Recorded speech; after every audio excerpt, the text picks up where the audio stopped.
We need just not creative people, but we need people that understand technology, people that understand data. So the kinds of places that we need to go to find that talent, and obviously the talent that we're bringing in is significantly different. And that's obviously forced us to really rethink very carefully the whole recruitment and talent management issue within JWT Thompson. I think we have to show that we understand the psyche of the young people coming into our business better today than we used to, because things have changed a lot. People coming into our business now may not want to stay for 5 or 10 years. They may want to stay for a couple of years and then move on. They've probably hopefully come from a very diverse background. They haven't all been, not all university graduates. So we've now changed our recruitment policy. We don't only recruit people from similar background. We don't only recruit people from with university degrees and so on and so forth. So we're trying to recruit our people from a much broader, fish in a much bigger pond effectively. I think certainly within JWT Thompson, the thing I'm most worried about now is actually not the recruiting, because we have so many people, thankfully, who want to come and work for us. The problem we have is that we bring these very talented, clever people into our company, we train them on fantastic clients, we train them in the disciplines and the governance and all those other things that are so important, we believe, and then we lose them. And we don't just lose them to other advertising agencies, we lose them to a whole raft of different ways of living, basically. And of course people say, well, we don't pay them enough money. I don't really accept that. We could always pay people more money. I don't think it would solve the problem. I think there are lots of other things that we need to do, and we are indeed trying to do, to try and retain our talent. And it's really about the amount of time we spend with those people. It's about how we manage and treat those people.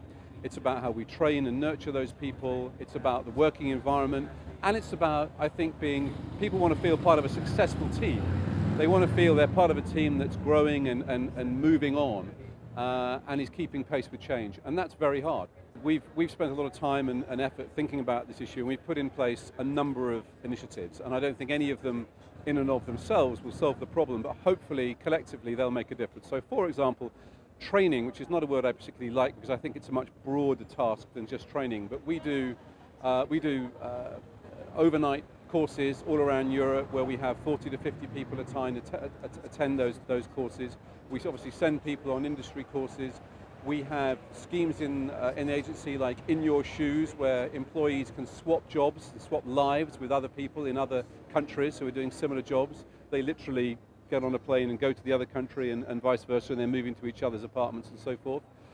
We have launched this year Female Tribes. We're putting an enormous amount of emphasis on trying to understand better the needs of the women that work in our company, how we attract those women to our business, and how we keep them and make the experience of working in our company a happy one and a better one, and many other things.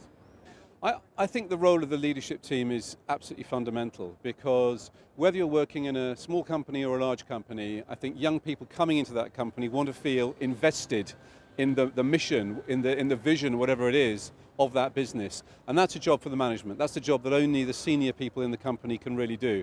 So what I try to do in our company is to encourage all of our managers around our network to spend real quality time every week with as many of the younger, particularly younger people in the agencies as they possibly can. Not just delegate it to the HR team or to their line manager, but actually take responsibility themselves for getting to know, getting to understand, and listening to those people. Because I think if those people feel that they're part of it, they feel invested in that journey, there's a much better chance that they'll stay with us. I just wish that we could persuade people to stay with us for longer, because I actually think that there are benefits of loyalty and long-termism that are overlooked by millennials and others these days, where everyone's in such a hurry to move on, to learn the next thing, which I completely understand. Sometimes I think we lose people when actually they'd be better off staying.